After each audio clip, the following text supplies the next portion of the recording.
Bonjour à toutes et à tous, bienvenue sur On se fait une toile. Vous avez aimé le décorum gothique stylisé qu'évoque le cinéma classique d'Universal au début des années 30? Eh bien, vous aimerez le climat oppressant, baigné de fantastique du film que nous allons évoquer aujourd'hui.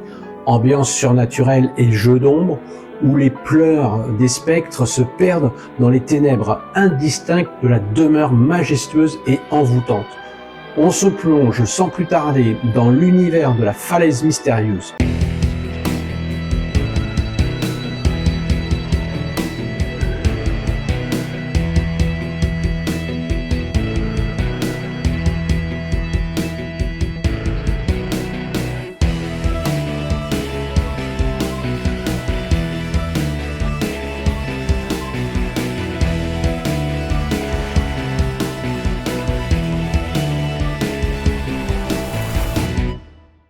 Alors, comment je fais pour choisir des films proposés sur cette chaîne? Eh bien, ça dépend. Il n'y a pas de règle précise. Bon, bien sûr, il faut que ce soit un film hollywoodien de la grande époque. Soit je choisis un film assez connu comme Robin des Bois, Les Chevaliers de la Table Ronde ou certains westerns iconiques. Et parfois, c'est la découverte de certains films. Ou la curiosité, tout simplement. Le regard s'arrête sur une jaquette de DVD et hop, ça y est, je suis embarqué dans le film et c'est le cas de celui-ci. Il y a tout un tas d'endroits où on peut trouver des DVD pas trop chers. Celui-ci, regardez, je vous montre, tac, regardez comme c'est magnifique cette couverture.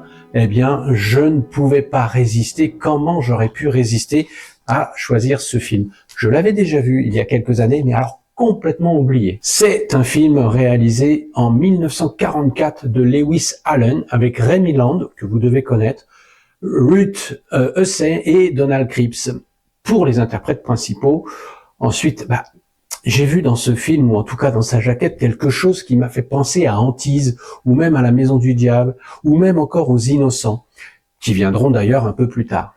L'histoire elle-même raconte une histoire fantastique, puisque c'est lors d'un voyage sur les côtes que Rodrigue, un jeune compositeur londonien, et sa sœur Pamela jettent leur dévolu sur un superbe manoir surplombant une falaise et contre toute attente, le propriétaire accepte de leur vendre son bien et bien sûr bien en dessous du prix que la maison pourrait réellement valoir.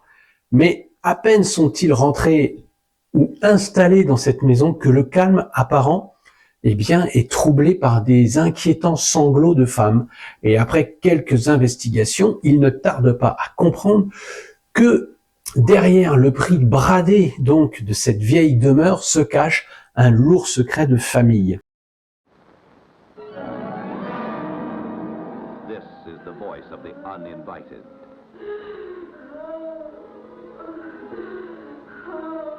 It's coming from downstairs. It comes from everywhere and nowhere. A house of terror on the haunted cliffs of Cornwall. Yet a cat arches its back in fright. Starring Ray Milland, Ruth Hussey, Donald Crisp, with Cornelia Otis Skinner, and introducing the exciting beauty of Gail Russell, whose first love is shadowed by the specters of the past. C'est la Paramount qui va produire ce film, plus spécialisé d'habitude dans les comédies musicales à la réputation légère, mais quand même de qualité. Avec un budget d'1,5 million de dollars et entre 40 et 48 jours, on va dire, de tournage, c'est assez confortable d'ailleurs.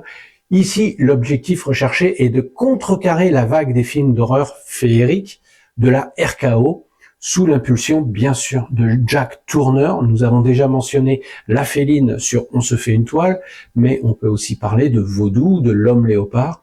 Tout ça, ce sont des films fantastiques assez délicats, assez poétiques, et qui remportent un succès franc et flagrant auprès du public. Le film va jouer sur l'évocation de choses que l'on peut ressentir mais sans les voir.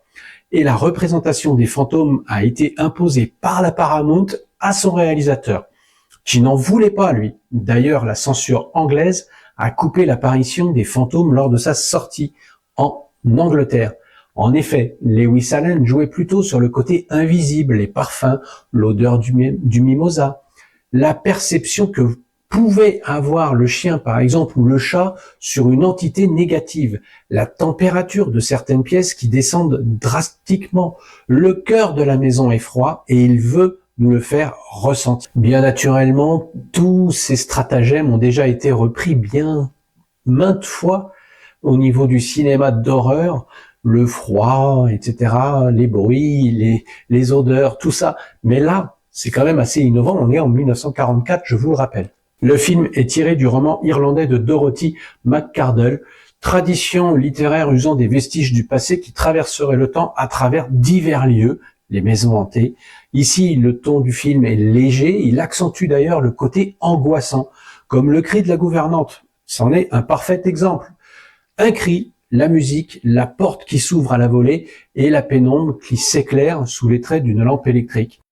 Charles Lang qui va mettre cette très belle photographie au service du film. Malheureusement, il n'obtiendra pas l'Oscar pour ce film-là, cette année-là, mais il l'obtiendra pour son travail sur Laura, film d'Otto Preminger que nous avons déjà mentionné sur On se fait une toile. Certains diront que c'est un film mineur dans son genre parce qu'il joue sur la comédie à un certain moment, sur la détente, et il va aussi jouer sur le côté fantastique, horrifique. Ce mélange des genres ne peut pas plaire à tout le monde, mais il faut savoir, puisque plan pour plan, geste par geste, exactement la même scène, identique à celle qu'on va découvrir dans ce film. Il y a une réplique vers la fin du film dans laquelle Rick assure à Lizzie « Nous ne ferons rien ce soir que le prêtre n'approuverait pas ». Il fait ici référence au père Hanson, qui avait une intrigue secondaire mais importante dans le roman. Il voulait d'ailleurs pratiquer un exorcisme sur la maison, mais dont le personnage et l'intrigue secondaire ont été entièrement supprimés dans la version filmée. Cette réplique étrange, reprise presque mot pour mot du roman, a réussi à se retrouver dans cette version filmée. La musique principale du film est très importante, jouée au piano par Remy Land. La chanson Stella by Starlight, parole romantique, devint un tube majeur 3 ans après la sortie du film. De grands noms de la chanson ont repris ce standard. Tony Bennett par exemple, mais surtout Frank Sinatra. Le film est aussi moins innocent qu'il n'y paraît, à bien y regarder. Il a même été critiqué pour des connotations lesbiennes à travers le personnage de Miss Holloway, joué par Cornelia Otis Skinner. Dans une lettre écrite en 1944, le chef de la censure d'Hollywood affirmait que de nombreux spectateurs de type douteux assistaient à ce film à des heures inhabituelles, attirés par les certains éléments érotiques et ésotériques du film. La lettre d'ailleurs avertissait qu'il fallait se méfier de tels sujets à l'avenir. Vous m'en direz tant. Alors même si le film oscille entre comédie et frénésie, c'est l'un des tout premier long métrage hollywoodien à présenter une hantise comme un authentique événement surnaturel. Le film est censé se passer en Angleterre, mais il a été tourné bien sûr dans les studios de la Paramount à Hollywood, ainsi que dans divers lieux comme San Francisco ou Phoenix en Arizona en 1943. Certains décors intérieurs de la maison, comme l'escalier principal et le salon, étaient des décors réaménagés du film Ma femme est une sorcière de 1942. Les scènes du village ont été tournées sur le plateau de la MGM. L'actrice Husset avait été sous contrat avec la MGM pendant toute sa carrière, jusqu'au moment où elle a réalisé ce film. Remy Land et Gay Russell tournaient également là-bas, et Husset, qui avait quitté donc la MGM pour rejoindre les studios de la Paramount, devait ressentir de la nostalgie en revenant dans son ancien studio où elle avait été une grande star. Ce film marque les débuts du réalisateur Lewis Allen. Il est né en Angleterre. Il a été un metteur en scène très prolifique dans le West End de Londres, avec plus de 30 productions à son actif. Puis, il s'est rendu à Broadway, où il a eu encore plus de succès. Si on doit mentionner quelques-uns de ses films, on peut parler de La Furie du désert avec Ronald Scott et Burt Lancaster. On peut parler aussi de Je dois tuer, Le témoin à abattre avec Edgar G. Robinson, un film de KPDP avec Maureen O'Hara, Les fils des mousquetaires, et il retrouvera lui-même Remy Land par 2 fois dans sa carrière. Remy Land, lui, est un acteur anglais né en 1907 avec une filmographie assez impressionnante, et on peut noter qu'il a reçu le prix d'interprétation masculine à Cannes en 1946 pour son rôle de l'écrivain alcoolique dans le film de Le Poison de Billy Wilder. Éternel second rôle, il n'a pas moins quelques premiers rôles à son actif. Il a joué dans tous les genres, avec de bons nombres de réalisateurs. Le crime était presque parfait de notre ami Hitchcock en est un parfait exemple. Alors, même s'il a continué à tourner très longtemps, les films à partir des années 70 n'ont rien de marquant, faut l'avouer, des petits films d'horreur sans envergure. Donc, une carrière qui a commencé en 1931, qui se terminera en 1984 avec un film avec Peter Cushing, vous savez bien, l'interprète emblématique de Sherlock Holmes. Mais pour en revenir à notre film du jour, je pense qu'il faut être quand même dans les bonnes conditions pour le découvrir. Je l'avais vu il y a quelque temps, comme je vous l'ai dit, et je l'avais complètement oublié. Je sais pas, il m'avait pas marqué. Et là, à la redécouverte, la bonne dose d'acceptation que j'avais besoin pour l'accueillir, eh bien, on fait que j'étais dans les bonnes conditions. Si on s'attend à voir un film oppressant, comme Les Innocents de Jack Clayton ou La Maison du Diable de Robert Wise, deux films qui viendront d'ailleurs près de 20 ans plus tard, hein. Alors, on peut aussi comparer avec Antise de 43 de George Cukor. On peut être déçu si on les compare à ces films. Mais ici, on n'a pas encore la fibre horrifique. On reste dans le concret, le trait glamour. Le fantôme n'est pas présent que pour alimenter l'histoire. Il n'est pas au cœur de l'histoire. Madame Weir de 1946, réalisée par Joseph L. Mankiewicz, en sera le parfait exemple. Mais en ce qui concerne ce film, il faut noter tout de même le ton anodin des personnages, la douce quiétude et presque désinvolte de ces deux londoniens. La musique les accompagne frivole, légère, joyeuse, le cabotinage, l'humeur légère de Rémi Land et le côté charmeur sont un régal. Il ne faut pas oublier de mentionner cette nature environnante.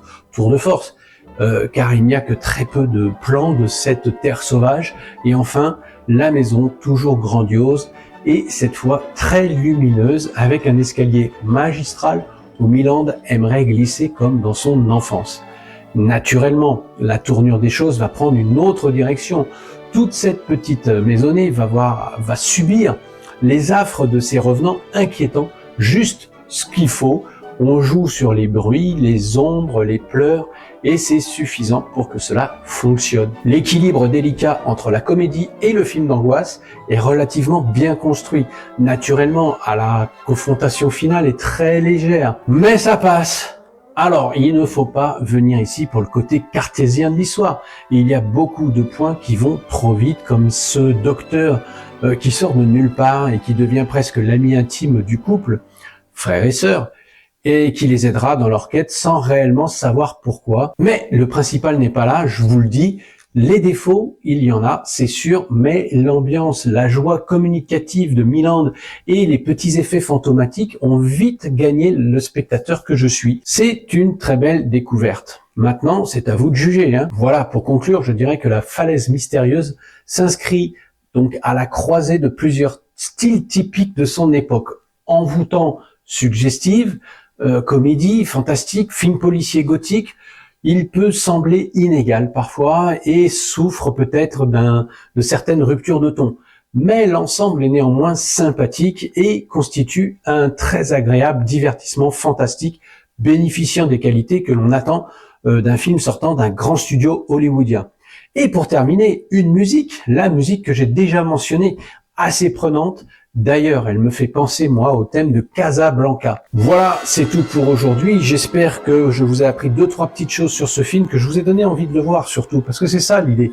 Et moi, j'ai pris vraiment du plaisir à revoir ce film, version originale, bien sûr. N'oubliez pas, comme d'habitude, de faire marcher l'algorithme de YouTube, de vous abonner si vous avez aimé le contenu, faire marcher la petite cloche, de me faire vos commentaires de ce que vous avez trouvé sur ce film, qu'est-ce qui vous a plu, moins plu, est-ce que pour vous aussi c'est un film à réévaluer en termes de qualité, tout ça c'est à vous de me le dire, et moi je vous retrouve pour un prochain film très prochainement. Ciao ciao.